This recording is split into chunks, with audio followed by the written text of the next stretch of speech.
Good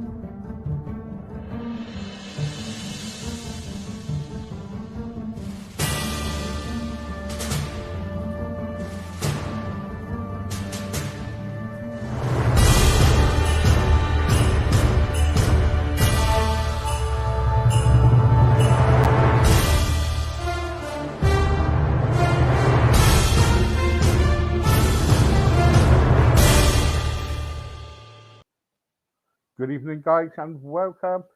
Everybody who's listening on the radio, welcome. And on the podcast, welcome. Guess what? We've got a wonderful guest with us tonight. But before that, let me tell you some stuff that I've got to tell you about. If you've got any questions for our guest, make sure you put it in the left hand column, not the right, because you get mixed up with my notes.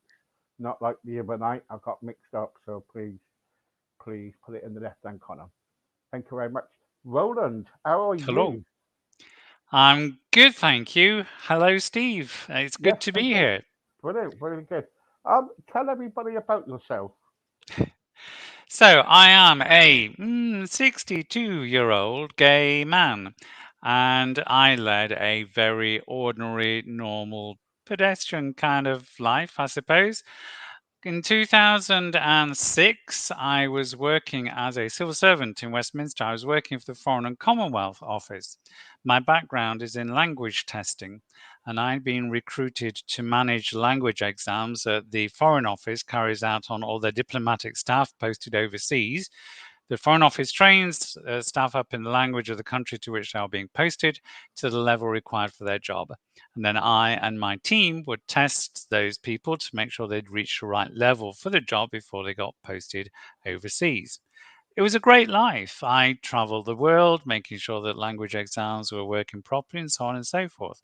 I thought I had it made. For many years before joining the Foreign Office, I had not been open about my sexual orientation at work. I'd chosen to hide it. I'm not quite sure why. I think I was concerned that people's perception of me may be different if they knew that I was a gay man. I kept it very private and very confidential. So I didn't engage in many social activities with colleagues just in case something slipped out. The odd expression, reference to my partner Richard, perhaps a mannerism or two. And yet, when I joined the Foreign Office, I had to go through an intense security screening exercise, which meant revealing all the intimate details of one's personal and private life, which included, of course, reference to the fact that I have a male partner. And so, when I joined the Foreign Office, first day of walking into the Foreign Office, it was actually like a load had been lifted off my shoulders. I could go in feeling that at last I could be fully authentic. My first day in the office, I entered with my metaphorical rainbow scarf draped gracefully, of course, around my shoulders and thought, this is it. This is where I can be comfortable and confident and able to be myself. And that's how it continued for a number of years until in 2004 I started to feel unwell. Gradually, over the course of the following 2 years, I progressively lost the use of my arms and my legs. I was losing the ability to speak. I was losing my memory. On my regular commute home from Westminster to where I live with Richard in southwest London, I'd get on a train. I didn't know where I was, and I'd phone Richard in a panic, and he'd say, "Get off at the next station, tell me what it says on the platform, and I'll come and find you." Of course, it was noted at work that I was underperforming, that I was not behaving in a way that I had always behaved, that I was behaving unexpectedly. I would fall asleep at my desk in the middle of the day, and employers tend to not really like that very much. Colleagues commented, colleagues noted, expressed concern. I saw lots of different specialists, lots of different consultants, had lots of different tests, but nobody could give me a definitive diagnosis. I started developing these sharp, blinding pains in my head, Richard, my partner, was so concerned that he used his private health insurance to get me to see a specialist in Harley Street, a neurologist who did various tests and came back and said, what you've got is called Pickaxe syndrome, as though somebody had stuck a pickaxe in your head. There's nothing we can do about it. You'll just have to learn to live with it.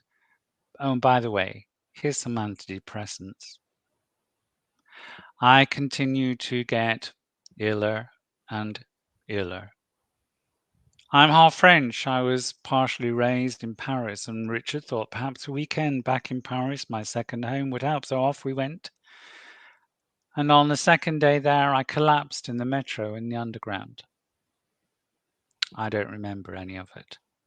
But Richard had to literally pick me up, carry me out of the underground, take me back to the hotel, and then decided that we would come home. And from that day onwards, Richard decided that he would accompany me to all the different appointments and interviews that I had with all the different specialists and consultants trying to find out what was wrong with me. And we eventually ended up going together to see a chest specialist at our local hospital. They thought they found something on my lungs. Turned out to be chickenpox scars, so nothing serious.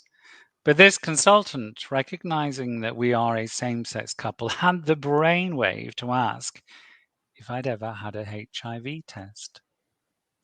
And I hadn't.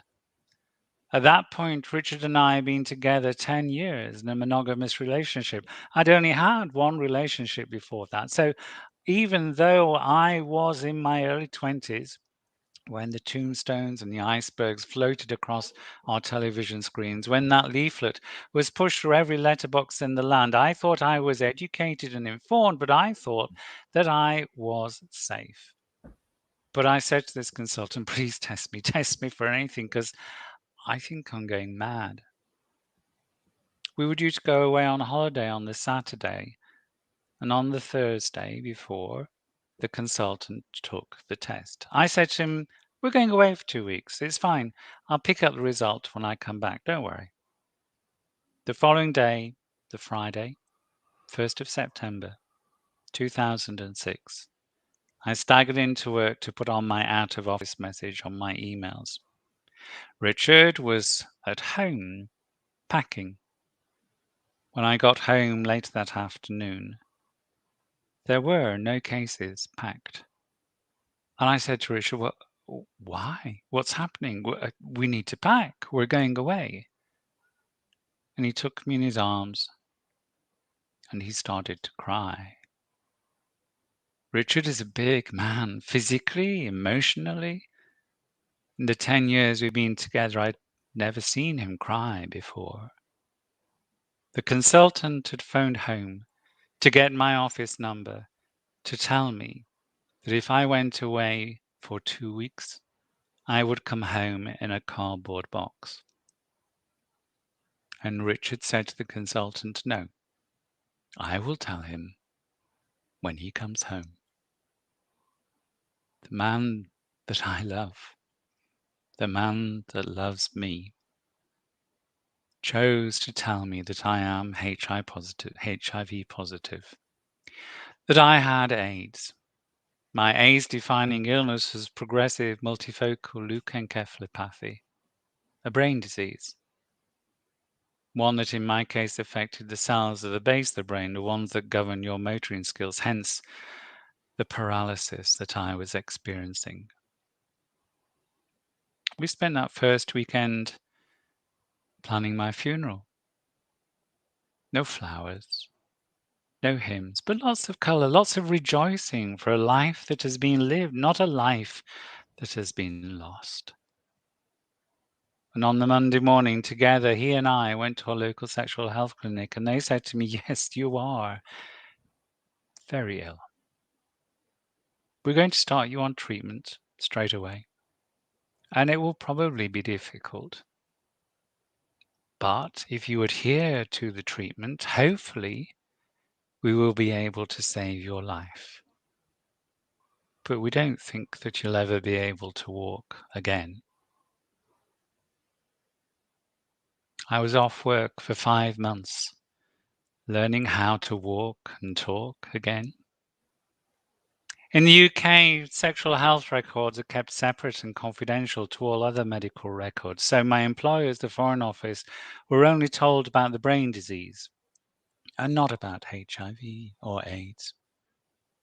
But on my first day back at work, I shared my full diagnosis with my immediate line manager, not for pity or for sympathy, but for understanding and support. My horizons had changed.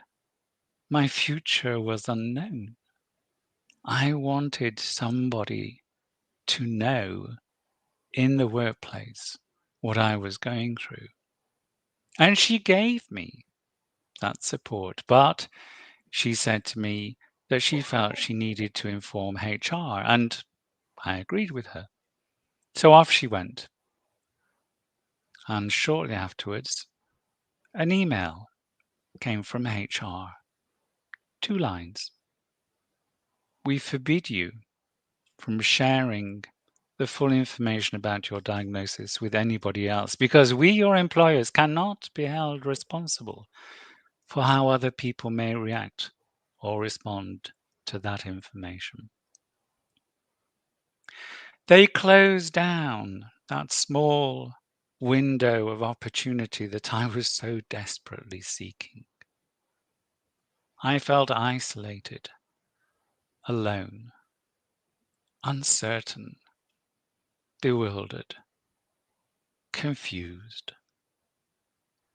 And it sent me on a spiral of mental health decline.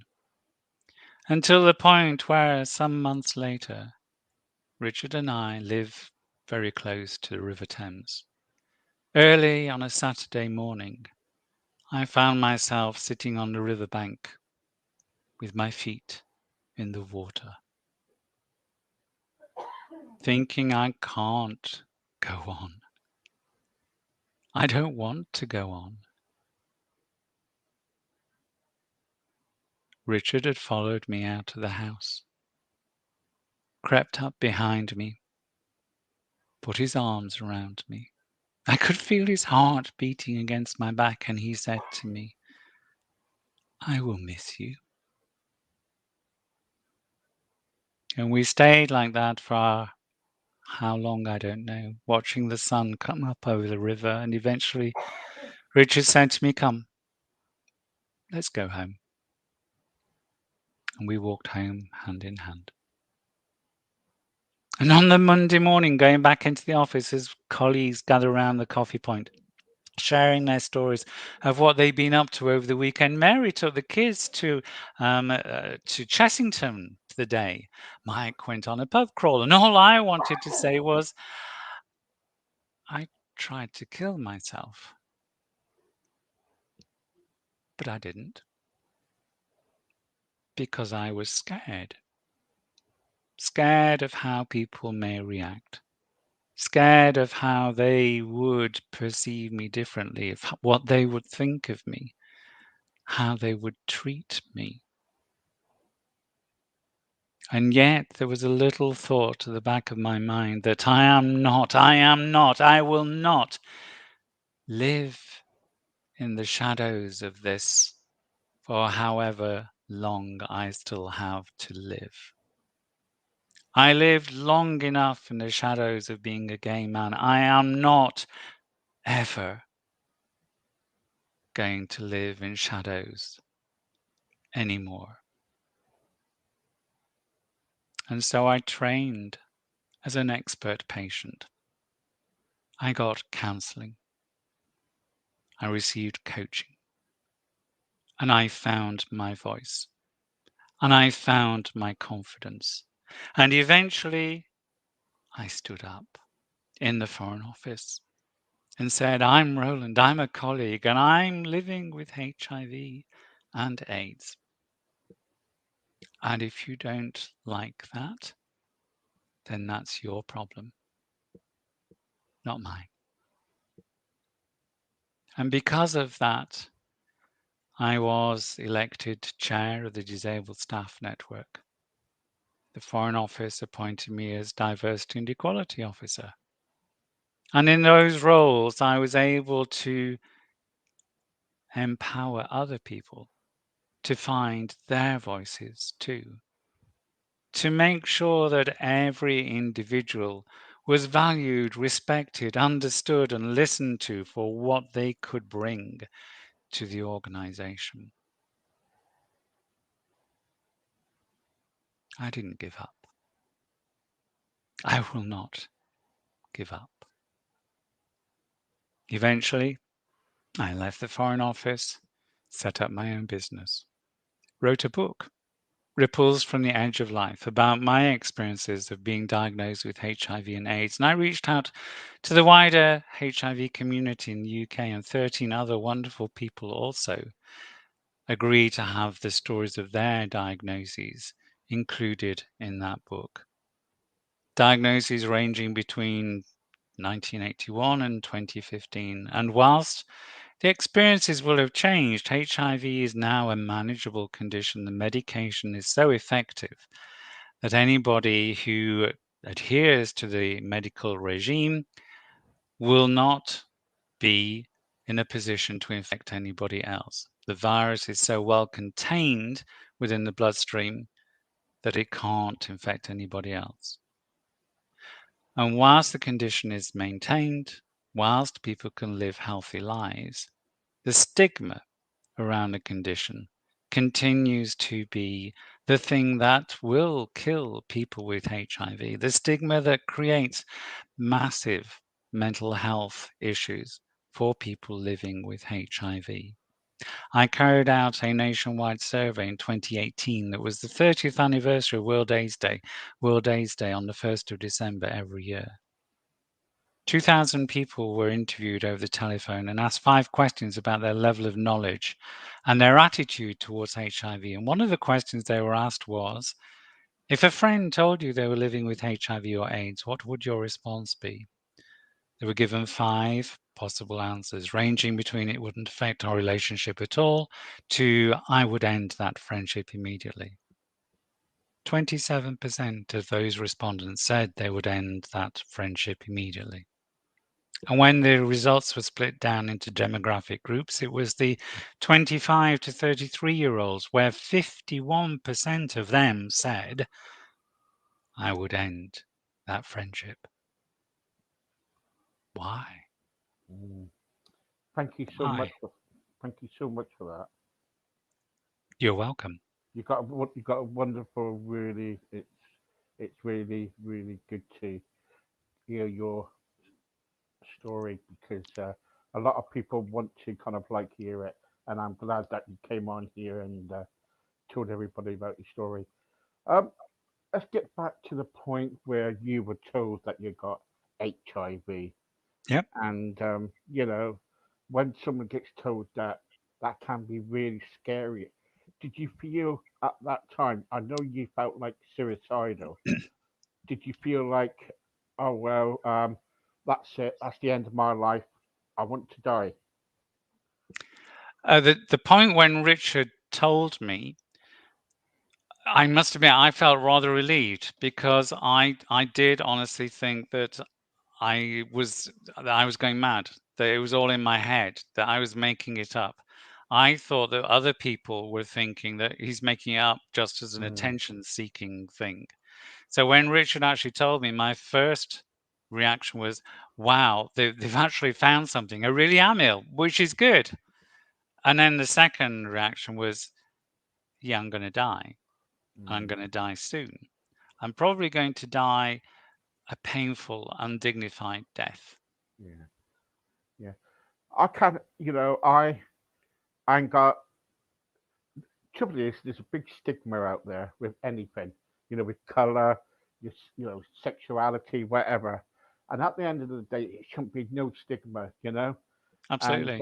but the trouble is, and why I do this to give everybody a voice, and everybody and anyone is welcome on here, and whoever they are, I respect anyone because I'm that's what I'm about.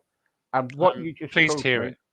what you just told me It's I was when I was listening to it, my eyes were filling up, and I was in tears because you know what you've been through, as a gay man and with Richard and everything, what you've been doing, you know, it's and you never give up. A lot of people sometimes when things are going really, really bad in someone's life, they always kind of like tend to give up. But you just stuck at it, and you kind of like you wanted to get your voice out there, but people didn't really want to listen. You know, Yeah, the trouble is you want it to kind of like it's like a garden, isn't it? And all of a sudden you want it to kind of like plant your seed so that when it grows up you can spread the word about it. And people don't want to absolutely. listen. And the trouble is, all what they care about these days, people, is they care about stigma. They keep up. They're not worried about it. They, you go down the street if you're walking in ants. They go, oh look, those two. Um, and we live in the world where there's a lot of hate. Yeah, Do you agree? absolutely, totally.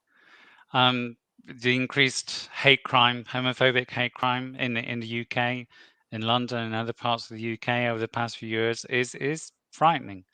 And the Yeah, number I now in my professional work, I support lots of people living with HIV, and the number of people who've said to me that they have been on the receiving end of downright nasty behavior yeah. because they've shared information about their HIV positive status is frightening, truly I frightening. know, I know, and it should be. And I think the government is not doing enough. Well, since that first campaign in 1983, I think it was, there has not been another campaign in the UK of information about HIV. And at first, that first campaign was a campaign of fear because they needed to get an immediate response to it. And it has been effective in Yeah, that. but the government, the trouble is, Roland, the government needs to wake up. If they say, right, okay, we're gay, then just look at you and go, right, okay. But it's okay, kind of like looking at all the paperwork and sitting behind the desk. But what they got to do is they got to take action and make things happen. Yeah. And the government has just launched a HIV strategy for the UK and has signed up to the United Nations commitment to make sure that 90% of people who are HIV positive in the UK have been diagnosed. 90% of those people are on effective treatment, and 90% of the people on treatment are so well treated that they get to a position where they don't infect anybody else. London is one of the first cities in the UK that has achieved that status of 90-90-90. So progress is being made in managing the condition, but not in terms of managing people's perception of it. Also, the employment as well. It's right the government saying people need to get jobs, but if people's kind of like got HIV, and you kind of like say it, you know, one you might not get the job, Yep, right? Two, yep, they probably say, so you can't, you can't kind of like can't come into my company because of whatever. yep, And the trouble is, it's a stigma again. It's got to stop. You know what I mean? absolutely.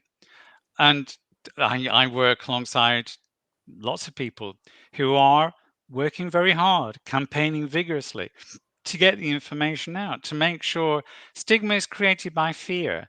Fear is created by lack of information. And people only access information about things like AIDS when they need to. But people need to be educated and informed to minimize that level of ignorance and therefore remove the stigma. Mm. It's a shame. It's uh, so it just I do a lot of campaign work as well, and it just really gets to me. I just feel that the government don't do what they're supposed to be doing, and it's okay, kind of like getting plans in action, Mm, but action is it's you know let's just see things happen. You know, I let's agree. and let's see kind of like people being accepted for what they are for, and not not rubbish, say, and Yeah, you know but it's but I love your story. I love everything thing about it. And what I thank would you. like to do is get you back again sometime because we haven't covered everything. Sure. And because I'm getting a good response here. Paul wants to go. Hi Steve, I am gay and I've been gay for 19 years now. I I reckon the government should do more about people who's gay who's got HIV. Yeah, yeah, okay. Rob wants to know, has HIV disturbed your relationship? You're still together, ain't you? We are still together. And in actual fact, when I was first diagnosed, it was kind of fortunate. Richard had just been made redundant. And so he wasn't working and he became my carer. And because that meant we were together 24/7, and he was having to do things like shower me, Yeah, dress yeah, me, feed me, that actually brought us together. So we've now been together nearly 25 years. And he remains not positive, he's negative. yeah. Congratulations, by the way. Thank you. And yeah, um, Luke says, "What a story! I'm gay." And Steve, thank you very much for covering this. This is wonderful. Can you please ask Roland to come back? We will do. Thank you so much. Thank you. Um, Graham says, what a response you're having, Steve, on here." And um, Martin wants to know. Hang on a second. Let's get into that again. Sorry, just lost the page. Martin wants to know, do you still get any trouble while you're walking on the streets with your partner? No, I think potentially because he and I, are of an age and of a generation where we were brought up to not hold hands, not to show any signs of affection towards each other in public. And Mm, so we don't. And whilst people may recognize that two men together may mean possibly that they're gay, I think that we don't give off any kind of overt signs that we are a gay couple. So we have never experienced any kind of homophobic abuse. I'm pleased to be able to say. great. Doesn't mean that we don't know other people, other gay men that Yeah, have. yeah, yeah. Thank you so much. Roland, thank you very much for joining me tonight. You're very It's, welcome. and sharing your story. It's kind of like a lot of people, and I'm not gay, and I'm married, but I'm telling you, something, it's kind of like it just hit me here, and I'm glad, glad there's people out there who sharing their story because it needs to be shared. Indeed, absolutely. Thank you for inviting me. Thank you so much.